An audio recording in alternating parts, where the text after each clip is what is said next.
Hi hello അപ്പോൾ എല്ലാവർക്കും നമ്മുടെ പുതിയൊരു വീഡിയോയിലേക്ക് സ്വാഗതം. അപ്പോൾ ഇന്നത്തെ വീഡിയോ എന്ന് പറയുന്നത് നമ്മൾ വിഷുവിനോടനുബന്ധിച്ചൊരു ഫോട്ടോഷൂട്ട് നടത്തിയിട്ടുണ്ടായിരുന്നു ഷൂവിനെ വെച്ചിട്ട്. അപ്പോൾ അതിലൊരു മൺകുടം, അതായത് വെണ്ണക്കുടം ആക്കിയിട്ട് ഞാൻ പെയിൻറ്റ് ചെയ്തെടുത്തിട്ടുണ്ടായിരുന്നു. പെർഫെക്റ്റ് ഒന്നുമല്ല, എന്നെക്കൊണ്ട് പറ്റാവുന്ന രീതിയിൽ, അതായത് സിമ്പിളായിട്ട് ആർക്കും ചെയ്യാൻ പറ്റുന്ന രീതിയിലുള്ളൊരു പെയിൻറ്റിംഗ് ആണ് അതിൽ ചെയ്തിട്ടുണ്ടായിരുന്നത്. ഒരു പഴയ കാലത്തെ ഒരു ടച്ച് കൊണ്ടുവരണമല്ലോ, വെറുതെ ഒരു മൺകലം വെച്ച് കഴിഞ്ഞാൽ അത്ര ലുക്ക് കിട്ടില്ലല്ലോ എന്ന് വിചാരിച്ച് ചെയ്തതായിരുന്നു.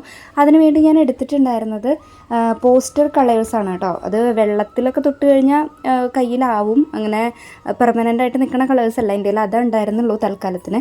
അപ്പോൾ ഇത് 18 ബോട്ടിലിൻ്റെ ഒരു സെറ്റ് ഉണ്ടായിരുന്നത് 250 രൂപയാണ് വന്നിട്ടുണ്ടായിരുന്നത്. അത് മുന്നേ കയ്യിലുണ്ടായിരുന്നായിരുന്നു. അപ്പോൾ നിങ്ങളുടെ കയ്യിൽ ഏത് പെയിൻ്റ് ആണെങ്കിലും ചെയ്യാവുന്നതാണ്. അപ്പോൾ ഈ ഒരു കലത്തിൻ്റെ ഒറിജിനൽ കളർ കണ്ടില്ലേ, അപ്പോൾ ആ ഒരു കളർ അത്രയും ഇങ്ങോട്ട് എന്താ പറയുക, മിഴിവില്ല. പിന്നെ അത് മാത്രമല്ല, കൃഷ്ണൻ്റെ വെണ്ണക്കുടം എന്നൊക്കെ പറയുമ്പോൾ കുറച്ചുകൂടെ അട്രാക്റ്റീവായിട്ട് ഇരിക്കണ്ടേ. അപ്പം ഞാനിതിൽ ബേസായിട്ട് കൊടുത്തിരിക്കുന്നത് നേരത്തെ കാണിച്ച കളേഴ്സ്, മഞ്ഞ, അതുപോലെ തന്നെ ഒരു ചെങ്കലിൻ്റെ കളറൊക്കെ മിക്സ് ചെയ്തിട്ടാണ് ബേസ് കോട്ട് അടിച്ചു കൊടുത്തിരിക്കുന്നത്. അതിനുശേഷം ബാക്കി എല്ലാ അതിൽ വരുന്ന വർക്കുകളും ചെയ്ത് കൊടുത്തിരിക്കുന്നത് വൈറ്റ് പെയിൻ്റ് കൊണ്ടാണ് കേട്ടോ. അപ്പോൾ ഞാൻ കളർഫുൾ ആക്കണമെന്ന് വിചാരിച്ചു, പക്ഷേ പിന്നെ നോക്കിയപ്പോൾ വൈറ്റ് കൊണ്ട് ചെയ്യുമ്പോഴാണ് കുറച്ചുകൂടി ഒരു ട്രഡീഷണൽ ലുക്കിലിരിക്കണത്.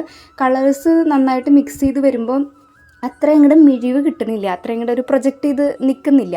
പിന്നെ ഞാൻ മുന്നേ തന്നെ പറഞ്ഞു, ഞാനൊരു പ്രൊഫഷണലായിട്ടുള്ളൊരു വരയ്ക്കണ ഒരാളൊന്നുമല്ല. അതുകൊണ്ട് ഇതിൽ ചെയ്യുന്ന എല്ലാം കുത്തും കോമയും ഹരണവും ഗുണനും എല്ലാം എന്നെക്കൊണ്ട് പറ്റാവുന്ന, അല്ലെങ്കിൽ എൻ്റെ മനസ്സിൽ വന്ന എല്ലാ ഡിസൈനുകളും ഇതിൽ വന്നിട്ടുണ്ടാവും. സോ അത്ര കണ്ട് പെർഫെക്ഷൻ വിചാരിച്ചാൽ മതി. പിന്നെ മൊത്തത്തിൽ നോക്കുമ്പോൾ ഒരു ആനച്ചന്തം ഉണ്ടായിരുന്നു. ഇതിപ്പോഴും അതെ, നേരിട്ട് കാണുമ്പോഴും അതെ, നല്ല രസമുണ്ട് കാണാൻ. ഞാൻ ചെയ്തത് കൊണ്ട് പറയല്ല. അപ്പോൾ ഇതുപോലെ തട്ടിക്കൂട്ട് ഫോട്ടോഷൂട്ടുകളോ അതല്ലെങ്കിൽ ഷോ പീസായിട്ട് വെക്കാനോ, അതല്ലെങ്കിൽ നിങ്ങൾക്ക് ഇങ്ങനെ എന്തെങ്കിലുമൊക്കെ പാഷൻ്റെ പുറത്ത് ഇങ്ങനെ ക്രാഫ്റ്റുകളൊക്കെ ചെയ്യാനൊക്കെ താല്പര്യമുള്ളവർ ഇങ്ങനെയൊക്കെ ചെയ്ത് നോക്കിക്കഴിഞ്ഞാൽ കുറച്ചുകൂടെ ഭംഗിയായിട്ട് ഇരിക്കും കേട്ടോ.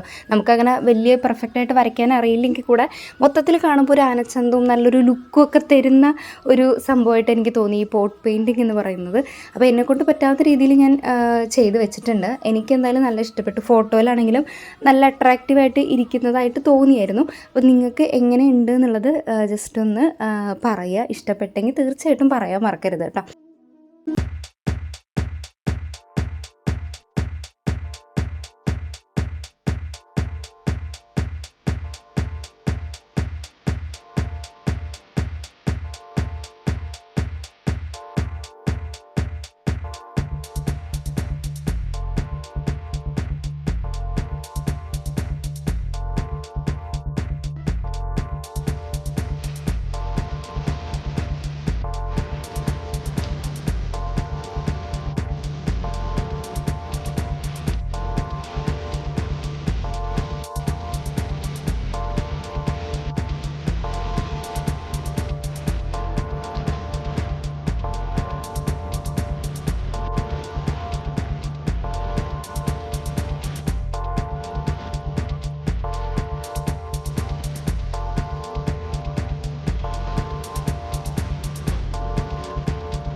ഇത്രയേ ഉള്ളൂ, വളരെ സിമ്പിളായിട്ട് നമുക്ക് ചെയ്തെടുക്കാൻ പറ്റുന്നതാണ്. അപ്പോൾ ഗ്യാപ്പുള്ള ഭാഗങ്ങളിൽ വീണ്ടും ഞാൻ കുറേ കുത്തുകളിട്ട് ഫില്ല് ചെയ്തെടുത്തിട്ടുണ്ടായിരുന്നു. അപ്പോൾ ഇതാണ് നമ്മുടെ ഫൈനൽ ലുക്ക് വരുന്നത്. അപ്പോൾ ഇത്രയേ ഉള്ളൂ നമ്മുടെ വീഡിയോ. അപ്പോൾ നമുക്ക് അടുത്തൊരു വീഡിയോ ആയിട്ട് വീണ്ടും കാണാം. ടാറ്റാ.